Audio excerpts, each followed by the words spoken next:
Hello fellow old schoolers, it's the weekend and today we're gonna dip into Peter's adventures in the Swiss from a tournament that was held a few months back, where we're following his battles through the Swiss in that tournament. And he was kind enough to send me this game. This is the final match before the top 8. And he's coming up against a powerhouse here. It's the deck, and he himself is on factory control. We've seen him face off against the power monolith archetype. We've seen him against robots, and we have one against lion dip. So a bunch of strong opponents actually.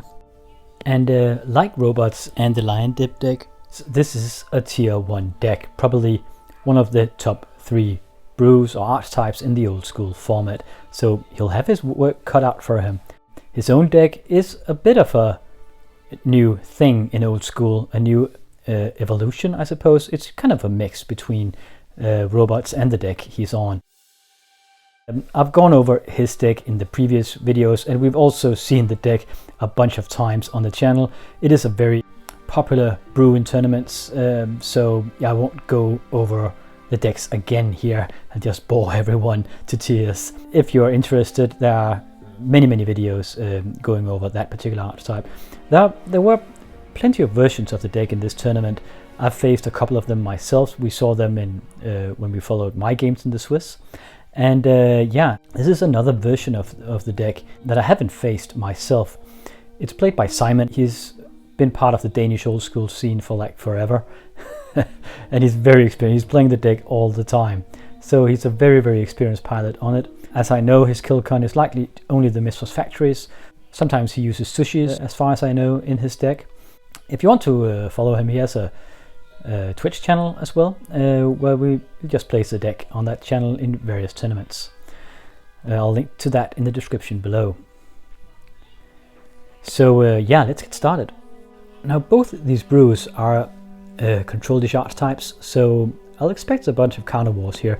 Factory control is blue, white and black, mostly blue and white, so Peter will have his answers for the books of the deck in the form of his disenchants. But I guess both players will play with Abyss, and those will be dead draws on both sides, because there are no biological creatures in either deck. It's strictly factories and sushis on both sides, I imagine. So there are a bunch of similarities here. The deck will pack its 4 books, and factory control will have none of those, but he will have copy artifacts and try to overwhelm the other guy. So I expect factory control to be the aggressor here slightly, as the deck will have advantage the longer the game takes, because he'll accumulate card advantage. So that's how I expect their rolls. This is the hand of factory control he just drew into. So we have a strip mine, you have a City of Brass and a Mox Pearl, I think, a counterspell, Source of Plowshare, and that single fireball, that's a splash of red in his deck. I think he has that and Red Blast after sideboard, and a disenchant here, so it's a stable hand. I think he'll keep. Ooh, turn 1 library, but we know there's a strip mine. Yeah, okay, brutal start here and a Mox. So just immediately countering that turn 1 lower. And oh yeah, that's an altered Felverstone. Now Simon, he has a deck that where the theme is Call of Cthulhu, so expect to see a lot of tentacles here. You see the Library of Alexandria is like covered in tentacles as well. It's in the graveyard though. So immediate fast mana, getting disenchanted though. Getting answered with an Ancestor Recall. I can use the Felverstone for blue mana because there's a City of Brass on the other side. Immediately count advantage for the deck here. He's off to a flying start. It will be pretty hard to mana screw him now. Oh, now disenchanting the other guys. Mox. Really and he's mana starved here, only a City of Brass. So really trying to crack out his mana here. The deck is also mana starved. Another land drop, wasn't there? Factory control drew into a factory here. So at least he can disenchant, but he can't counter anything. That's a Mace of Ith, no mana from the deck. So both sides pretty mana starved here. Really paid off just that they started to crack each other's mana. Ooh, cracking his Mox here. There's a counterspell on it. A tentacle monster counterspell. Okay, that's a Tundra. Now factory control can counter as well. Seems like a mirror here. Pretty evenly matched so far. The Mace of Ith will keep the factory at bay. And a Silverstone. Oh, getting countered. A lot of resources getting sunk into keeping the other guy's mana away. So we see almost two land destruction strategies coming up against each other here. Not a usual thing for these decks, but yeah, the deck will try to buy itself some time by stopping the other guy's mana. And neither decks are the fastest ones on the block, so they need time. The Demonic Tutor here. Should you counter that? He can't. Yeah, okay, he does so here. Oh, but there's a counterspell on the counterspell. That's the third counterspell out of the deck so soon. What will he take here? Could take a Time Twister to get all his good stuff back in as a library and instead to recall a couple of disenchants and 3 counter magics. 4 cards on his hand. Yeah, what should you pick? Mind Twist, perhaps? Yeah, we see the 4 cards here. That's some tailored sleeves Simon uses for his Twitch channel. Just zoomed in there. They're kind of nifty. Perhaps I should do the same at some point for this little channel. Okay, so he found his card here. I wonder what it'll be. And we can see the hand of Peter here. Follow his decisions. Really like this particular angle of the camera where we hanged it from the ceiling. Copying his factory now. Yeah, the other guy's tapped out, so he can't disenchant the factory as a response. So he has 2 factories and gets a land out of it as well. Now I wonder what Simon picked. Could it be a Mind Twist? That would be brutal. Yeah, here we go. That's 4 cards. Okay, can keep that middle card, but okay, that's a lot of good stuff. Getting lost there. At least he got another mana out. Okay, now starting the attack here. Yeah, he has 4 mana and he needs to really put some pressure on the deck now because he's so far behind in cards. Peter, the deck is ahead. Soft to Plowsharing the Sushi here, and he might net Peter 4 life, but it doesn't matter. It's all about the card advantage in this matchup. Neither player is trying to burn the other guy out. So, that's a Mind Twist on the other hand. Is there a counterspell from Simon, the last one in the deck? No, he bolts him as a response, and then loses his entire hand. Difficult to see what it was. It was an Abyss amongst others. So yeah, okay. So pretty evenly matched again. The deck is slightly ahead though, but he lost his entire hand to that Mind Twist. Equalizing the game here really hangs in the balance. Another Silverstone, clawing to get enough mana out. Oh, but he disenchants. What does he disenchant? Does he disenchant the copy artifact?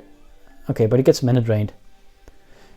Okay, so yeah, he won't allow the deck to just mana starve him like this. This provides Peter 2 mana. No, it doesn't. It was the end step of Peter that disenchant was cast. So yeah, he countered. So it should be Simon's turn now, as far as I can see. Yeah, okay, they played back here. Okay, so Simon takes his turn. And now it's the turn of Peter here. Yeah, he should have the 2 mana in his mana pool. Still. From mana drain. Attacks with both factories. One of them gets bolted immediately. Chooses to bolt the original factory. Makes sense because Peter could recall the copy artifact and use that to copy something else later on in the game. Drawing into a factory here. So one factory staring down at another factory. Still a gridlock. Lotus. Ooh, okay, this might be crucial. Is there a counterspell here? So Brain Geyser for 5. Bringing Peter back into the game here. Oh, I drew into an Ancestor Recall right there. Yeah, so now we get the snowball rolling. 7 cards in hand here. And the deck is in top deck mode. Attacking with the factory while the other guy's tapped out, putting him down to 11 points of life. Might as well get a poke in, right? Now he has the factory. The copy artifact is a factory from factory control that you can use to block the other guy's factory. But he has several answers in hand. There's a Demonic Tutor in his hand as well. Now both the Ancestor Recall, the Brain Geyser and the Mind Twist has been used. Suppose he could take a recall. Wonder what it'll take. Could also take something some aggressive stuff. Another sushi perhaps. How many cards does he have in hand? A library could be a pick as well. He takes a library. He must have pretty close to 7 cards then. 5 or 6 cards. Makes sense because the deck can't counter that. So we'll provide factory control even more damage. 2 cards on the hand of the deck here. We see it. He's putting them on the table. It's pretty nice. There's a library. Can he use it? Likely not yet. So the deck must scramble for an answer immediately here, if he can. 4 mana as a book. Okay, so they both have a draw engine here. And Peter gets into 7 cards, can draw with the library. Another factory hitting the table. Can't do anything with it yet. Now, as a Chaos Orb, that's pretty nice. I suppose Simon could get a balance. If he gets a balance, he'll balance immediately, get rid of Peter's hand, and he'll still have that book to get his own draw engine going. Okay, at Peter's end step, he loses 2 life in the deck, and then he draws with the book. Okay, so Peter elects to really try to crack that Yheimdall Tome. So let's see it in slow motion here. If it is. And it's a beautiful hit. That's really smack in the middle here. Getting rid of the books, and now only Peter gets to draw. He's saying, I'm the only guy allowed to have a draw engine here, buddy. That's a revenge poke with a factory though. From the deck, putting Peter down to 9 points of life. Filverstone coming down. Another tentacle Filverstone from the deck. And Simon played a Time Walk just slightly off camera here, taking the extra turn here. Coming over one more time with that factory. Alright. So now Peter is the only guy who can draw with a library. I don't know how many cards Simon has, but it's likely 3 or something like that. His factory is tapped out though, so Peter can get in. Now he'll mace 1 and then he just pumps the attacking factory for 1. So we're doing 3 points of damage here. As the mace untap one of the factories, it can pump the other factory as a fast effect. A revenge poke with his factory. Okay, getting Swords to Plowshare here.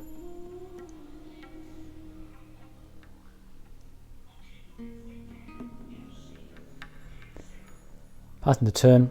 That's a Chaos Orb. Should likely Chaos Orb the library immediately. Yep, it does so here. So we get another slow motion flip here. Let's just slow it down. Here we go.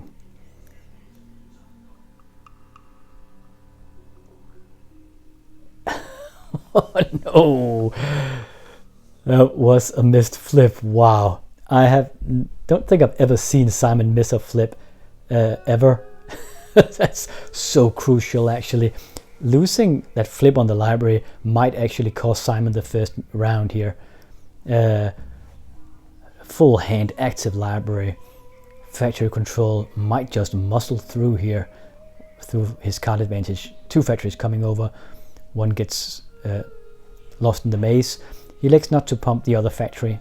He likely wants to keep his factory untapped to block Simon's factory. He's down to 5 points of life, Peter, so he needs to really be careful here, or Simon might snatch a victory from the jaws of defeat.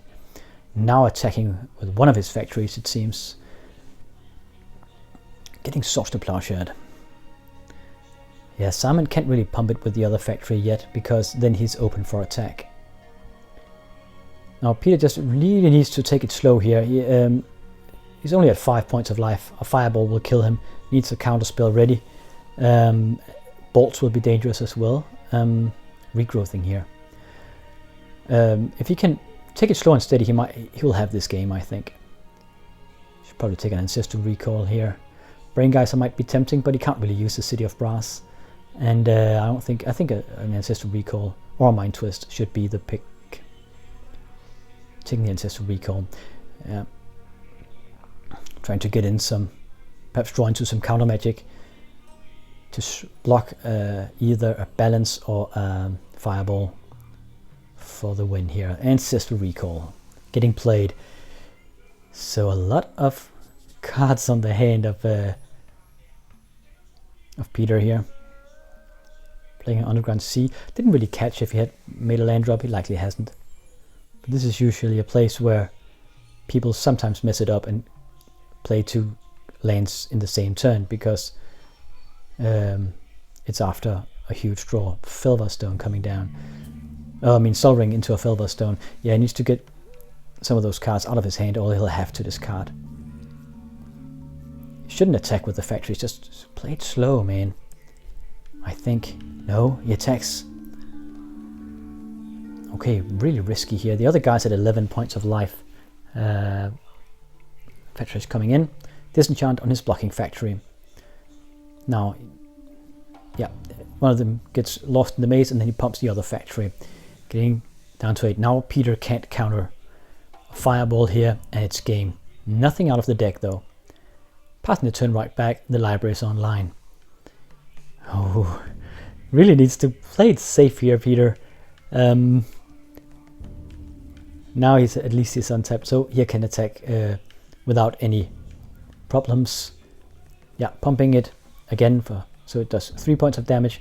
Ooh, and copying it one more time. That's 3 factories here. They can pump each other into huge sizes. 4 factories here, I guess. That must be the target for the copy artifact, right? I think this is game. I think he takes it. 4 factories, only a single mace. It only reduces a single point of damage. What can the deck do? Passing the turn back. Okay, forfeiting the game here.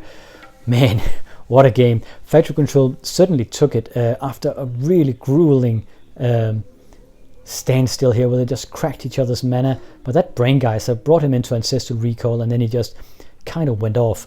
But bringing it was down to 5 points of life. Really, really risky. Really close, actually. But he made it work. 1-0 for Factory Control against a very experienced the deck. So now the players sideboard, and what can we expect here? Both decks are pretty tried and true overall archetypes in a tournament scene, so I expect both players to have sideboard geared towards each other. That means we'll likely see a bunch of red blasts and increased artifact removal like Divine Offerings on both sides. Both players can pack that, so we'll see that in and we'll likely see the Abyss out. There might be Swords to Plowshares out as well for increased artifact removal. I mean, a Divine Offering takes care of a Sushi or Mistress Factory better than a Swords to Plowshares does, and it can also handle books and stuff like that. And if that happens, we open up for an entire new sideboard game, because both players can actually bring in some Serra Angels as an upheaval here. So that might take the other guy by surprise if he has taken out both his Abyss and all his Swords to Plowshares. Such an angel might really turn a game around, but it is risky. Just really a high risk, high reward type of sideboard play. But the safe bet is, yeah, Abyss out, Red Blasts and Divine Offerings in, and perhaps a few Swords to Plowshares out as well. Let's see if that holds true. This is round number 2. And here we have Peter's hand again. Soaring, Black Lotus, Sapphire, a Tundra and a City of Brass, Disenchant and a Sushi. So no sideboard cards here, but stable hand, a lot of mana actually. I think it's a keeper. Here's Simon's hand. We could barely make it see here because he's shuffling a bit. There's a Factory, an Emerald, Mox Emerald, Sushi, and another Factory, and a Disenchant, and another Factory, and a Library of Alexandria. Okay, another Library of Alexandria on the starting hand of the deck here, and this time no Strip Mine from Peter. So that's a keeper as well. I wasn't entirely sure if that first card was a Factory. If it is, there's 3 Factories on his hand. That's a lot. Okay, Library hitting the table here. Let's see if Peter have an answer in time. Second time in a row from the deck here. Trying his luck this time. Sapphire, Soaring, Tundra. Oh, he drew into a Chaos Orb. Such incredible luck for Peter here. Okay, so slow motion. See how it goes. As a flip. No, that's another missed one. So we've evened the score here and missed Chaos Orb flips on Library of Alexandria. Really payback time here for Simon, getting to keep his library, and now that library is activated and on the loose. Man, and both players seem so secure in their flip usually, but I guess it's the nerves. It is the final match before the Swiss here. Oh, but there's another answer straight after it. A mind twist for 3, 4, 5, 6, 7, an entire hand. Let's see. Counterspell, Recall, Disenchant, Factory, Sushi, Emerald, and the book. Such a brutal kick. Okay, what a turnaround here. That's all he needed. With all that fast mana, it shuts the library down just fine. That's a strip mine. Nah, he should probably just, no need to take the library now. He should go for the colored mana whenever Simon draws any of that. It's a Sushi coming out. Mace of Ith countering it though, but yeah, good thing for him that he kept that strip mine back. I forgot about those Maces of Ith. Obviously, also a very, very viable target here. Mox Ruby coming down. Poor Simon.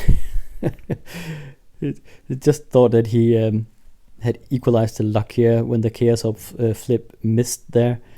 But ooh, coming over for a bunch here. 6 points of damage. Factory comes over, getting removed. Blocking Factory gets removed by a Disenchant. Underground Sea, no white mana for the deck here. Really in a death grip. That Mind Twist, man. I think this is just a rundown. Really, there are several answers against the library. Chaos Orb and Mind Twist being two of them. Disenchanting the Ruby. Just to keep him down. 6 points of damage. That's game. He did have Divine Offerings in hand, I think, but couldn't play them because no white mana for him. Incredible. A Mind Twist for 7 against an active library. Well, that ought to do it. Far stronger than a Chaos Orb. Who needs to hit with that then, right? So yeah, 2-0 for Factory Control here. He's on a roll, being completely undefeated on this new type of archetype on the tournament scene. Really a show of strength here, just crumpling the deck like this. Though I felt like the first game was pretty damn close, bringing the Factory Control down to 5 points of life. And yeah, this one, it was kind of just sealed with that opening, right? Yeah, it would be interesting to see more of these kinds of matchups, but I don't know what Peter will bring and what he will send me. He obviously qualifies for the top 8 at this point, so we will see how he fares. We are now both in the top 8 of this tournament. So at this point in time, we have Composition A, Factory Control, and another player on Factory Control, a couple of versions of the deck, and Fantasy Zoo, and you are Counterburn, along with a Tropical Twister that we've seen on the channel, and robots in the top 8 as far as I can remember. We'll see how it plays out. Please remember to like and subscribe, it's free, it helps the channel grow, and makes me a happy wizard. Thank you for watching, and I will catch you in whatever comes next.